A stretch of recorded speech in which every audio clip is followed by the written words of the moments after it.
be a toilet cleaner? Well, the perks ain't that great. There's not much in the way of prestige, and on bad days things can really stink. But there are attempts to change things. Singapore is on a drive to clean up the country's loos, and it's hoping to do that by giving toilet attendants an image makeover. Among the measures, a training course, better wages, and even a new name. Those who pass the course can proudly declare that they are restroom specialists.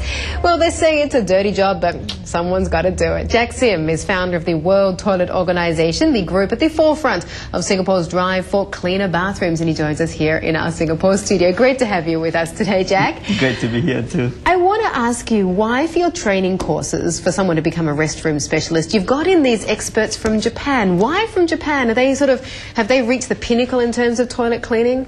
Yes, in Japan the clean culture is very high, and we've searched around the world. We found the Japanese has not just the skill and methods, but they also have the attitudes, and we want to transfer all this to the cleaners here. You see, the cleaners here receive very little salary, and they have very poor image, and their skill are not very good. We want to professionalize this, because if they don't do the job well, you can do your business well in the toilet, you see. Even if, we can't put in every single public toilet here in Singapore the kind of mechanical electronic toilets that they have in Japan, with all those buttons that you can press that do various things to your body parts. What is the latest in toilet technology that Singapore toilet cleaners can use? Basically, there are two problems in the toilet: the wetness and the smell.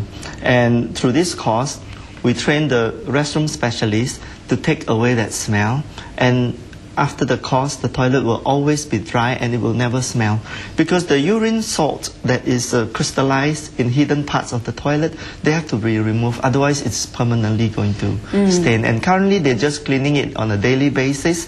Now they learn also technical cleaning, and they learn periodical cleaning, as well as a repair of minor dysfunctional things in the toilet.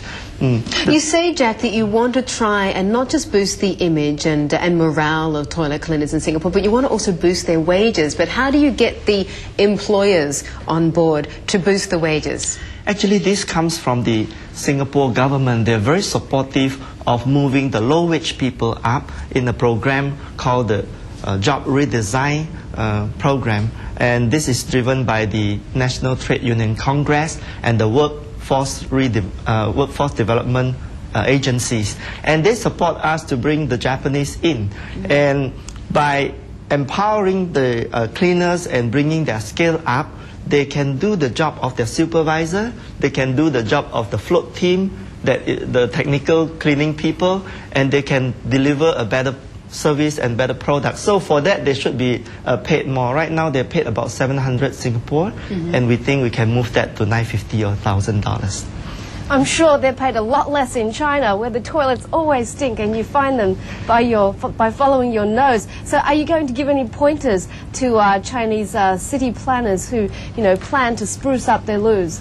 We'd like to clone whatever course that is available in the World Toilet College to anywhere in the world where there's a demand. Actually, the Chinese government has done a great job nowadays.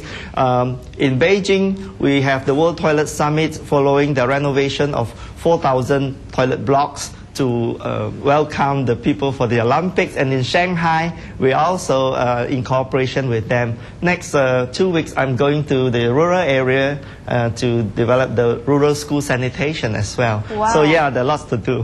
That'll be a challenge. I want to also ask a question on the conservation front. That is, are you going to be using any water-saving technology? I know some of the auto-flush toilets, indeed in this building, often waste a lot of water.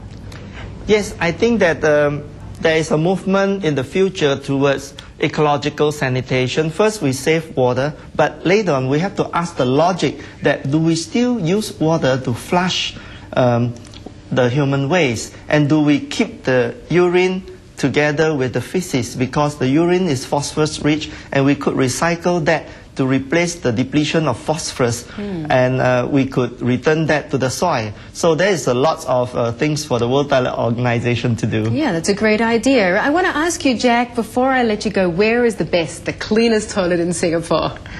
Well, there's quite a few now. Whenever you see the star happy toilet star outside the toilet, you can be sure that it's a good toilet. It's rated 5 star, 4 star, and 3 stars. Okay, so if you see anything below 3 stars, Not avoid sure. it, like the plague. Thank you very much for joining us today.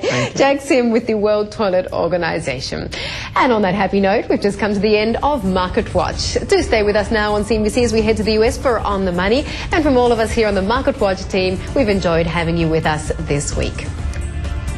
Well, a rare find in Indonesia before we let you go, and a tiny window into a prehistoric world. Researchers have captured live on film pictures of a coelacanth. The fish was thought to be extinct for tens of millions of years until it was found in Africa more than 6 decades ago. And with the help of a submersible robot, researchers have found it under the ocean.